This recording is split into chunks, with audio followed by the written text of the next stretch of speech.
आज first day first show Bihar के भीतर देखा कि नहीं, हाफ एनकाउंटर वाला। देखिए पूरा मॉडल बदल जाएगा धीरे धीरे, ये बात तो यहां पर साफ नजर आ रही है। आपको याद दिलाना चाहूंगा, पृथ्वीराज चव्हाण ने कहा था कि कांग्रेस की सबसे बड़ी गलती रही महाराष्ट्र के भीतर कि गृह विभाग हमने एनसीपी के पास छोड़ दिया, मुख्यमंत्री के पास रहता तो हमारी सत्ता वहां पर कायम रहती। आपको याद होगा इस बात को लेकर। साहिल जी, मैं एक पुलिस अधिकारी रहा हूं और एक जिम्मेवार पुलिस अधिकारी होने के नाते एनकाउंटर कोई पॉलिसी नहीं होती है। अगर इनको हिम्मत है तो ये बोल दें कि हमारी एनकाउंटर पॉलिसी है और हम सारे क्रिमिनल्स का एनकाउंटर करेंगे। आपने देखा होगा एनकाउंटर का जो एफआईआर लिखा जाता है उसमें ये नहीं लिखा जाता है कि पुलिस ने गोली मारी, उसमें ये लिखा जाता है कि पुलिस ने मजबूरी में आत्मरक्षा में गोली चलाई। ठीक है, देखिए पहला ही दिन है, अगले 5 साल है, 5 साल में बुलडोजर शासन होता है, एनकाउंटर शासन होता है, वो सारी चर्चाएं होती रहेगी। सुबोध जी आता हूं आपके पास। आशुतोष कब से इंतजार कर रहे हैं, क्योंकि आप राजीव रंजन जी ने उनका नाम ले ही लिया है। आशुतोष जी आपका प्रेडिक्शन देखिए, पहला प्रेडिक्शन आपका गलत निकल गया, ये बात तो आपको माननी पड़ेगी। नीतीश कुमार मुख्यमंत्री बन गए। आप बार बार ये कह रहे थे कि देखिए नीतीश कुमार मुख्यमंत्री नहीं बनेंगे, लेकिन वो बन गए। अब आप गृह विभाग को लेकर कुछ कहना चाहेंगे? देखिए राजीव रंजन जी हमारे मित्र हैं, तो मैं उनकी बात से काफी हद तक सहमत हूं और मैं ये भी कहूंगा कि मेरा प्रेडिक्शन गलत है, इसमें कोई दो राय नहीं है। हाँ। और अगर गलती की है तो मैं गलती मानने के लिए भी तैयार हूं, कोई दिक्कत वाली बात नहीं है। देखिए मैंने जो सवाल खड़ा किया था वो मैं दो चीजों में बार बार बात कर रहा था। मैंने ये कहता था कि भाई भारतीय जनता पार्टी अगर सबसे बड़ी पार्टी बनकर उभरी है तो भारतीय जनता पार्टी का ही मुख्यमंत्री होना चाहिए, ये मैंने बार बार कहा।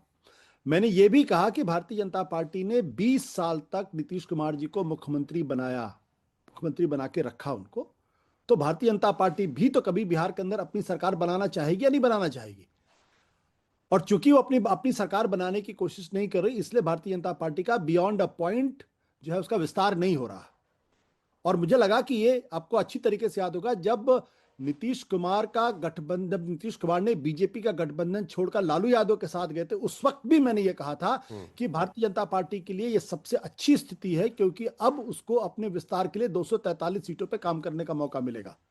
अन्यथा वो 101 सीटों पर सिमट रह जाएगी और 142 सीटों के ऊपर उसका विस्तार नहीं हो पाएगा।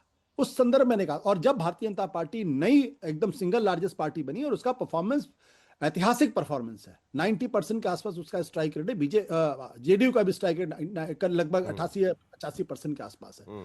तो क्यों नहीं सबसे बड़ी पार्टी का मुख्यमंत्री बनना चाहिए? ये एक राजनीतिक नैतिकता का भी प्रश्न है। लेकिन आशुतोष जी इस बात को भी तो आपको एक बात देने पड़ेंगे ना कि उन्होंने उनका चेहरा प्रोजेक्ट किया था नीतीश कुमार का, तो उस तर्ज पर उन्होंने कहा कि नहीं ठीक है नीतीश कुमार ही मुख्यमंत्री बने रहेंगे, उनका चेहरा हमने प्रोजेक्ट किया, हम उनको मुख्यमंत्री बनाएंगे। ये भी तो एक पॉलिटिकल मोरालिटी हो गई ना कहीं ना कहीं। आपके प्रोग्राम पे सेकंड फेज के पोलिंग के 2 दिन पहले तक भारतीय जनता पार्टी के दूसरे नंबर के नेता अमित शाह का वो बयान चल रहा था कि उन्होंने कहा था कि जब लोकसभा चुनाव के बाद विधानमंडल दल बैठेगा, विधायक बैठेगा और अपना मुख्यमंत्री चुनेगा। जबकि 2020 का मुझे अच्छी तरीके से याद है, अमित शाह जी ने साफ तौर पर यह कहा था कि कोई वैकेंसी नहीं है, अभी वो हमारे मुख्यमंत्री हैं, चुनाव बाद भी वही मुख्यमंत्री होंगे, फुल स्टॉप। ये बात तो 2025 के विधानसभा चुनाव के बारे में नहीं कह रहे थे, लेकिन एक दिन पहले धर्मेंद्र प्रधान जो वहां के इंचार्ज है, उन्होंने कहा कि हम उनके नेतृत्व में चुनाव लड़ रहे हैं और हमारा ही और वही मुख्यमंत्री होंगे। वैकेंसी नहीं है।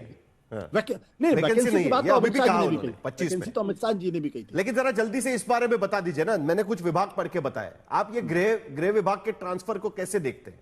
कांग्रेस कह रही है कि नाम नीतीश का, ताज नीतीश का और राज बीजेपी का, ये सब जो बातें कही जा रही है उसको लेकर, वो भी जरा देख लीजिए ना, आपने भी देखा हुआ है ये सारी चीजें। देखिए बिहार की पॉलिटिक्स को जो लोग समझते हैं और जो लोग राजनीति को जानते हैं वो इस बात अच्छी तरीके से समझते हैं, गृह मंत्रालय अगर मुख्यमंत्री के पास नहीं है तो मुख्यमंत्री की ताकत कम होती है। पूरा का पूरा पुलिस प्रशासन डायरेक्टली ये सम्राट चौधरी को यानी भारतीय जनता पार्टी को रिपोर्ट करेगा। और यह बात बिल्कुल सच है, राजनीति के अंदर कोई भी आदमी, कोई भी मुख्यमंत्री या तो वो गृह मंत्रालय अपने पास रखता है या अपने सबसे करीबी, सबसे विश्वास पात्र को अपने पास रखता है। राजनीति में कोई किसी पर भरोसा नहीं करता। राजीव रंजन जी कहते कि नहीं सब भरोसा एक दूसरे पर करते हैं, कहने वाली बात नहीं। आशुतोष अब देखिए ये सवाल है उनका, जो स्पेसिफिक आप इंतजार कर रहे थे, देखिए उन्होंने कह दिया। अब उन्होंने क्या कहा उससे ज्यादा महत्वपूर्ण क्या है कि फैसला सोच समझ करके लिया गया। जो वित्तीय चुनौतियां राज्य के समक्ष हैं, एक बड़े रोड मैप पर हमें काम करना है। जिम्मेदारियों का सम्मानजनक वितरण एक राजनेता के संकल्पों को लक्ष्य तक पहुंचाने में काफी सहायक, और नीतीश कुमार जी ने बराबर समय के हिसाब से फैसले लिए हैं। वित्त मंत्रालय बेहद अहम था। वित्त मंत्रालय के जरिए जो राज्य के समक्ष जो एक लंबी राह है, हम लोगों को कुछ बड़े फैसले लेने हैं, और नीतीश कुमार जी तेजस्वी यादव तो है नहीं, देखिए ना वो राहुल गांधी हैं। देखिए उन्होंने जब भी जो कहा है, साहिल जी मैं जरूरी बात कह रहा हूं, हाँ, उसे पूरा किया है। तो उन्हें 1 करोड़ रोजगार इसको मुहैया कराने के लिए औद्योगिकरण, मेगा स्किलिंग सेंटर बिहार में कैसे रोजगार बढ़े, इन सब के लिए हमें वित्त विभाग की भूमिका को समझना होगा। दूसरी तरफ मैं एक बात आपको जरूर कहना चाहूंगा कि सामान्य प्रशासन, करुणा सागर जी के लिए भी अब चूंकि वो डीजीपी रहे तमिलनाडु में, लेकिन उन्होंने कहा सामान्य प्रशासन जनरल एडमिनिस्ट्रेशन डिपार्टमेंट और गृह मंत्रालय मुख्यमंत्री के पास गृह है, विभाग ठीक है। तो जनरल एडमिनिस्ट्रेशन मुख्यमंत्री नीतीश कुमार जी के पास है, जिससे सारे बड़े अधिकारियों के स्थानांतरण पदस्थापन का जो कार्य है वो होगा। दोनों के बीच बेहतर समन्वय होता है। लेकिन और सम्राट जी के साथ जो नीतीश कुमार जी ने जो काम किया पिछले दिनों, इससे बेहतर कोई गठबंधन राजनीति का उदाहरण नहीं होगा। आपको कभी भी कोई खटास नहीं दिखी। नहीं, वो बात ठीक है। मिलकर हमने काम किया। अभी हम जरा और भविष्य की बात कर ले। फर्क नहीं होता। नहीं, अभी भविष्य की भी बात कर ले। देखिए नीतीश, आशुतोष जी, वही सवाल लेकर मुझे आपके पास आना है। भविष्य की बात कर लेते हैं। देखिए 20 साल में नीतीश कुमार की जो छवि बनी, वो छवि बनने में सबसे बड़ा, मतलब आप जब भी यहां पर आकर बात करते थे, आप कहते कि देखिए सड़कें बना ली। आज की तारीख में पीडब्ल्यूडी, पथ निर्माण बीजेपी के पास में। आपने कहा कि किस तरीके से बिहार की जीडीपी बढ़ाने में मदद रही, और एक जो बेस पॉइंट नीचे चला गया था उसको हम ऊपर लेकर आ गए। तो वो उसके संदर्भ में अगर हम देखें तो राजस्व विभाग भारतीय जनता पार्टी के पास आमदनी के बारे में सुशासन बनाया, किसी भी तरीके से यहां पर इस तरीके की घटनाएं नहीं हुई, दंगे कम हो गए या बाकी सारी बातें, गृह विभाग बीजेपी के पास में। और सबसे बड़ी बात, ओबीसी और ईबीसी कल्याण विभाग भी बीजेपी के पास में।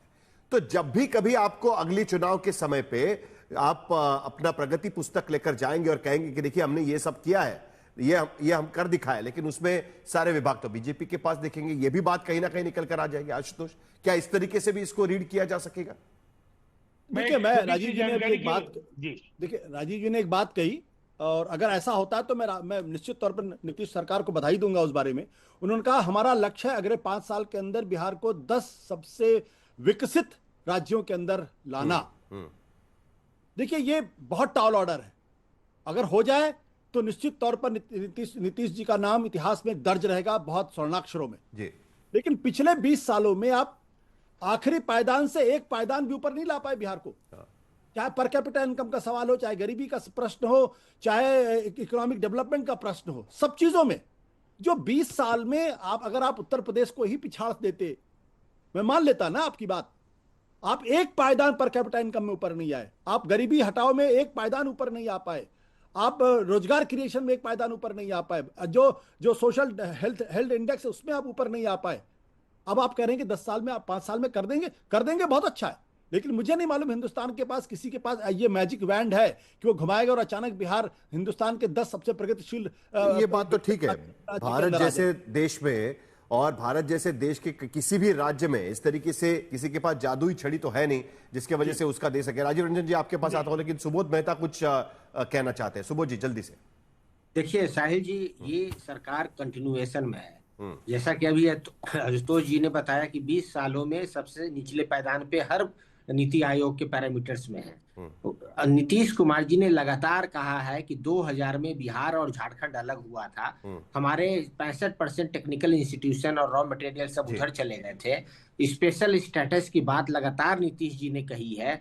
क्या नीतीश जी राजीव रंजन जी से पूछिए कि आज तो इनके पास फाइनेंस भी चला गया, क्या स्पेशल स्टेटस बिहार को मिलेगा? पहली बात। दूसरी बात ये कि जो जाति गणना हुआ था जिसमें 75% आरक्षण को बढ़ा दिया गया था, जिसके तहत 5.5 लाख नौकरी दी गई बिहार में जब हम इनके साथ थे, तो क्या ये 9th शेड्यूल में आएगा जब आप इतनी अच्छी सरकार चला रहे हैं दोनों मिलकर? जो बात आपने कहा कि 1 लाख करोड़ का इन्वेस्टमेंट एग्रीकल्चर में होगा, 1 लाख करोड़ का इन्वेस्टमेंट जो है इंडस्ट्री में होगा, 10 इंडस्ट्रियल पार्क बनेंगे, 1 करोड़ एम्प्लॉयमेंट जनरेट होगा, नौकरी देंगे, 1 करोड़ लखपति दीदी बनाएंगे।